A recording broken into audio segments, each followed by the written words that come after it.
Hello everyone, welcome to another Bible study. Today we're talking about 2 Samuel chapter 5. I probably look a little different than 2 Samuel chapter 4 because I got a haircut and my head is significantly smaller.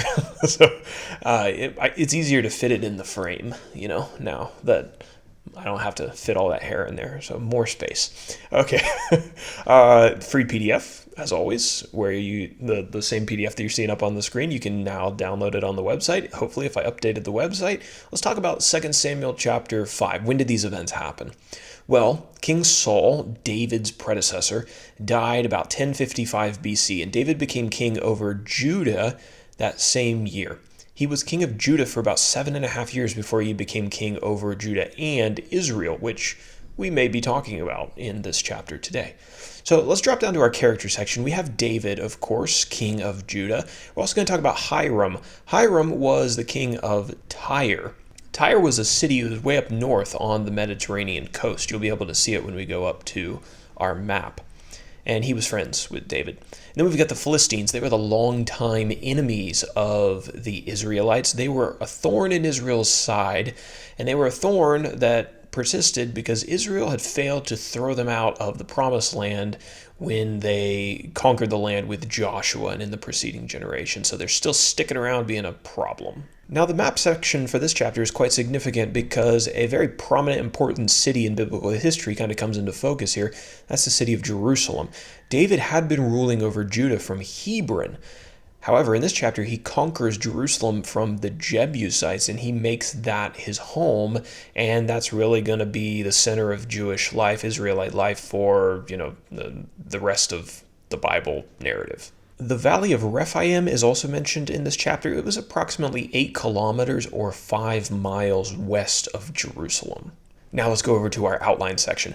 David becomes king over all of Israel, verses 1 through 5. After the death of Ishbosheth, remember he had been king of Israel, but he got killed in the last chapter.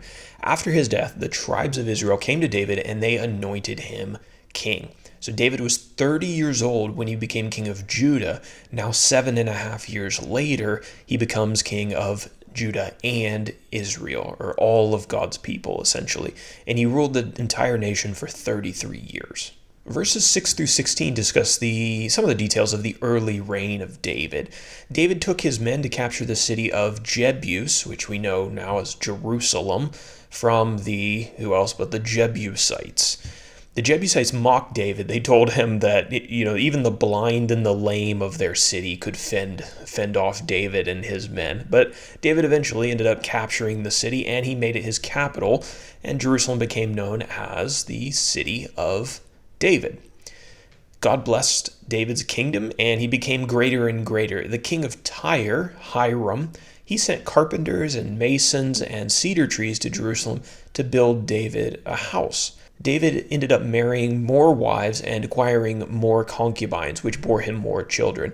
And you might see on the notes there, I've included the verse Deuteronomy 17:17, which is actually a prohibition in the law for kings acquiring lots of wives for themselves, which, this probably wasn't the best move on David's part. Unfortunately, Solomon, David's son, he ends up breaking this instruction of God even worse. He has lots of wives and lots of concubines, and we end up seeing that leads him away from God eventually. So I don't think David sets a good precedent here in acquiring all of these women. Now, verses 17 through 25, David defeats the Philistines at the Valley of Rephaim. So when the Philistines found out that David had become king over Israel, they went looking for him. Probably not for any good reason. And David hid from them, and he hid in a stronghold. The Philistine army gathered gathered in the valley of Rephaim, which wasn't very far from Jerusalem. David asked the Lord if he should go up and attack the Philistines, and the Lord responded affirmatively, saying that he should. David's men defeated them and took their idols and destroyed their idols.